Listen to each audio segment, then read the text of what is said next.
எங்கள் அப்பா பேர் வந்து முகமது நஸ்ருதீன். என் பேர் வந்து முகமது சமீருதீன். எங்கள் அப்பா வந்து ஆட்டோ ஓட்டிகிட்ருக்காரு. இது என்னாச்சுன்னா 28 ஜூலை 25 நாய் கடிச்சிருச்சு. ஆட்டோ கீழே இருந்தது நாய். அது எந்த ஏரியா நாய் எதுவும் நம்மளுக்கு தெரியல. நாய் கடிச்சிருச்சு. அது நாய் கடிச்சதுனால என்னாச்சுன்னா நாங்கள் உடனே ஊசி போட ராயப்பேட்டை ஹாஸ்பிட்டல் போனோம். போயிட்டு ஊசி போட்டாச்சு. எல்லாம் மொத்தம் 5 ஊசி சொன்னாங்க. 5ம் டேட் வைஸ் கொடுத்துருந்தாங்க தனித்தனியாக. அது எல்லா ஊசியும் போட்டாச்சு. இப்போ என்னாச்சுன்னா 2 மாதம் ஆகுது. இப்போது 12ஆம், அதாவது செப்டம்பர் 10ஆம் தேதி அன்னைக்கு லேசாக ஜுரம் வந்தது. கை கால்லாம் ஒரு மாதிரி எரிச்சலாக இருந்தது. அதனால் என்ன பண்ணோம், நாங்கள் இங்கே ப்ரைவேட் ஹாஸ்பிட்டல் கூப்பிட்டுட்டு போயிட்டு என்ன ஆகுது அப்படின்னு சொல்லி பார்க்கலான்னு சொல்லி போய் பார்த்தோம்.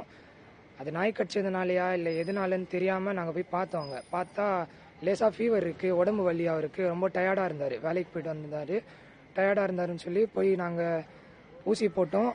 வீட்டுக்கு கூப்பிட்டுட்டு வந்துட்டோம். ஊசி போட்டு வீட்டுக்கு கூப்பிட்டு வந்ததுக்கப்புறம் திருப்பி நாங்கள் முடியலம்மா, எனக்கு ரொம்ப இடுப்புலாம் வலிக்குது, அந்த சைடு ஒரு கால் ஃபுல்லாக வலிக்குது சொல்லவும் திருப்பி கூப்பிட்டு போயிட்டு ட்ரிப்ஸ் போட்டுட்டு கூப்பிட்டுட்டு வந்தோம். கூப்பிட்டுட்டு வந்தோம். அந்த நைட்டு நல்லா இருந்தார். மறுநாள் காலையில் ப்ரஷ் பண்ண போனார். ப்ரஷ் பண்ண போனதும் ப்ரஷ் பண்ணிட்டாரு. தண்ணி எடுத்து வாய் கொப்பளிப்பாங்கள்ல, அந்த கொப்பளிக்கும் போது எனக்கு தண்ணி ஆகலை, ஒரு மாதிரி மூச்சு இப்படி வாங்குது, எனக்கு தண்ணி செட் ஆகலை அப்படின்னு சொல்லவும் வீட்டில் அம்மா எனக்கு உடனே ஃபோன் பண்ணவும் நான் வந்துட்டு திருப்பி அதே ஹாஸ்பிட்டல் கூப்பிட்டு போனோம்.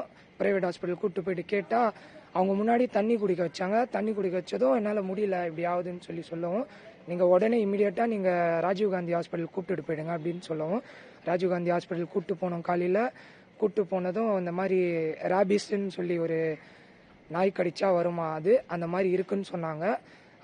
அது எப்படி அவங்க கன்ஃபார்ம் பண்ணாங்கன்னா, இந்த சிம்டம்ஸ் வச்சு தான் கன்ஃபார்ம் பண்ணாங்க. இது பிளட் டெஸ்ட்டில் காமிக்காதான், யூரின் டெஸ்ட்டில் காமிக்காதான், எந்த டெஸ்ட்லேயும் காமிக்காதான். அது அவங்க சொல்லவும் இந்த சிம்டம்ஸ் வச்சு அவங்க கன்ஃபார்ம் பண்ணி சொல்லியிருக்காங்க. அதுதான் கன்ஃபார்மான்னு எங்களுக்கு தெரியல, அந்த டைம் தெரியல. சரி இப்படிதான் சொல்லி அதுக்கப்புறமா அப்பாவோட சேஞ்சஸ் ஆச்சு. அதுக்கப்புறம் ஃபேன் காற்று வந்து ஸ்பீடாக ஃபேன் இருந்தால் என்னால் முடியலம்மா, மூச்சு வாங்குது அப்படின்னு சொல்கிறாங்க. அதுக்கப்புறமான ஸ்டேஜ் என்னன்னா, அவருக்கு வாயிலேருந்து வந்து ஒரு மாதிரி ஜொல்லு வருது. அது தண்ணி குடிக்க வைக்கல, தண்ணி சுத்தமாக செட் ஆகலை. அதுக்கு மருந்தே தண்ணின்னு சொன்னாங்க டாக்டர்ஸ் எல்லாமே. அவங்க சொல்லிட்டாங்க 99% அவர் இது வந்தாலே டெத்து தான் அப்படின்னு சொல்லிட்டாங்க. ஆனால் என்ன ஆச்சுன்னா, சரியான ரெஸ்பான்ஸ் இல்லை, ஹாஸ்பிட்டல்ஸில் சரியான ரெஸ்பான்ஸ் இல்லை. ரொம்ப லேட் பண்ணி நைட்டு 1:30 மணிக்கு தான் அப்பாவுக்கு வந்து அட்மிஷனே போட்டாங்க. அட்மிஷன் போட்டு தனியாக, அது வந்து ஒரு கோவிட் வார்டாக, அது ஆல்ரெடி கோவிட் வரும்போது இருந்த வார்டாக, அந்த இடத்துல அப்பாவுக்கு வச்சாங்க. ஒரு ஜெயில் மாதிரி இருந்தது அது. அங்கே தான் அப்பா தனியாக இருந்தார். ஒரு நாய்க்கு கட்டி போட்ட மாதிரி இருந்தார் அப்பா அங்கே. அந்த மாதிரி இருக்கவும் ஒரு டாக்டர் வந்து பார்க்கல. நான் அட்மிட் பண்ணும்போதே கேட்டேன், இது எப்படி என்ன பண்ணுவீங்கன்னு கேட்டால், டிப்ஸ்லாம் ஏற்றுவோம், எல்லாம் பண்ணுவோம் அப்படின்னாங்க. அவரை தொடக்கூட இல்லை, யாருமே தொடக்கூடாதான், அவருக்கு தொடக்கூட இல்லை. அவரோட சேஞ்சஸ் என்னன்னா, கொஞ்சம் கொஞ்சமாக மாறின்னு இருந்தார், கொஞ்சம் அக்ரெசிவ் ஆனார், கத்துனார். ஒரு ஃபோன் இப்போ எனக்கு ஒரு கால் வருதுன்னா, அந்த கால் நம்ம ஃபோன் சைலண்டில் இருந்தாலும் சரி, சவுண்ட் இல்லைனாலும் சரி, அந்த கால் வர சிம்டம்ஸ் அவருக்கு தெரியுது, உடனே தெரியுது. அவர் ஃபர்ஸ்ட் வாய்ஸ் போயிடுச்சு. அதுக்கப்புறமா அவர் என்ன சொல்கிறாரு, கால் கட் பண்ண சொல்லுன்னு சொல்லி என்னோட ஒய்ஃப் இருந்தாங்க கூட, அவங்க கிட்ட சொல்கிறாங்க, கால் கட் பண்ண சொல்லு அப்படின்னு சொல்லிட்டு இப்படியே இருந்தார். அதுக்கப்புறம் மறுநாள் காலையில் 12ஆம் தேதி அவர் வந்து அட்மிட் பண்ணோம். 13ஆம் தேதி வந்து அப்பா 11-15 சம்திங் இந்த மாதிரி டைமில் இறந்துட்டார். காலையில் டாக்டர் வந்தாங்க. காலையில் டாக்டர் வந்து பார்த்துட்டு போனாங்க. அவர் ஏதாச்சும் சாப்பிட கேட்டார்னா கொடுங்க அப்படின்லாம் சொன்னாங்க. சரின்னு சொல்லி என்ன வேணும்னு கேட்டதுக்கு, இட்லி சாப்பிட்றீங்களா கேட்டால், நீ ஃபஸ்ட்டு வாங்கின்னு வந்து கொடுப்பா. பேசினார், நல்லா தெளிவாக பேசுகிறாரு. எத்தனை வந்து எனக்கு கொடுப்பா அப்படின்னு சொல்லவும் சரி எத்தனை வந்து கொடுத்தேன். ஒரு இட்லி சாப்பிட்றாரு. தண்ணி எப்படின்னா பின்னாடி வச்சுக்கிறாரு. அவர் பார்க்காத மாதிரி இப்படி குடிச்சு தூக்கி போட்டுறாரு. அச்சசல் ஒரு நாய் மாதிரியே மாறிட்டார் எங்கள் அப்பா. அது எப்படி அது நாய் அது கடிச்சு, அது 2 மாதத்துக்கு அப்புறமா அப்பாவுக்கு வந்தது. காலில் ஒரு புண்ணு இல்லை, எங்கள் அப்பாவுக்கு எந்த நோய் இல்லை, எந்த வியாதி இல்லை, எந்த பழக்கமும் இல்லை எங்கள் அப்பாவுக்கு. இந்த ஆல்கஹால் பண்ணுறது, இந்த போதை பண்ணுறது, எந்த பழக்கம் இல்லை எங்கள் அப்பாவுக்கு. எங்கள் ஃபேமிலியில் நாங்கள் 3 பேர் தான், நான், அம்மா, அப்பா. நாங்கள் 3 பேர் ஒன்றா தான் இருந்தோம். அதுக்கப்புறமா தான் எனக்கு மேரேஜ் ஆகி 1.5 வருஷம் ஆகுது. எனக்கு ஒரு குழந்தை இருக்கா, 9 மாதம் குழந்தை. எனக்கு அப்பான்னு கூப்பிடு, எனக்கு குழந்தை இருக்கா, நான் அப்பான்னு கூப்பிடு, எனக்கு அப்பா இல்லை. இது வந்து நாங்கள் எழுந்திருக்கோம். இது மற்றவங்களுக்கு நியூஸாக இருக்கலாம். இது நான் ஒரு நல்லதுக்கு நான் சொல்கிறேன், எல்லாருமே கேட்டுக்கோங்க.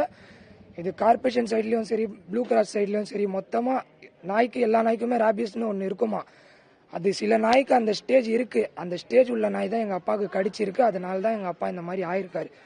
இப்போ கூட காலையில என் குழந்தைய கூப்பிட்டு போய் ஊசி போடும்போது ராயப்பேட்டை ஹாஸ்பிட்டல்ல ஒரு நியூஸ் எங்களுக்கு வந்தது, 3 பேருக்கு நாய் கடிச்சு வந்து அட்மிட் ஆயிருக்காங்களாம்.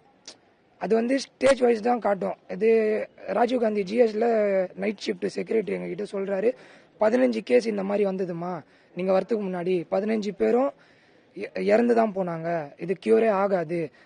டாக்டர் என்ன சொல்றாங்கன்னா, தண்ணி குடிச்சா கூப்பிட்டு போயிடுங்க, தண்ணி தான் மருந்து, தண்ணி குடிச்சா கூப்பிட்டு போகலாம். ஆனால் மோஸ்ட்லி தண்ணி குடிக்கவே முடியாதான், தண்ணி தான் அதோட மருந்து.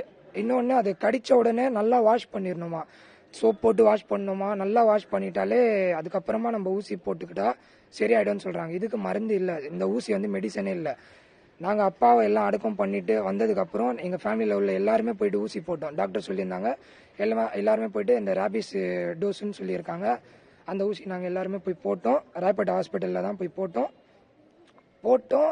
ஆனால் அது மெடிசன் கிடையாது. இப்போ நாய் எங்களுக்கு கடிச்சாலும் அந்த மாதிரி ரேபிஸ் ஃபுல்லாக அட்டாக் ஆகிருக்கிற நாய் எங்களுக்கு கடிச்சாலும் இப்போ நான் கூட சாகலாம். அந்த மாதிரி தான் இருக்குது. நான் என்ன சொல்ல வரேன்னா, கவர்மெண்ட் மூலியமாக நான் என்ன கேட்குறேன்னா, எனக்கு காசு கீசு எதுவும் நீங்கள் தராதீங்க. அதெல்லாம் எதுவும் நான் கேட்க வரல. எங்கள் வீட்டிலேருந்து நான் இழந்திருக்கேன் எங்கள் அப்பாவை.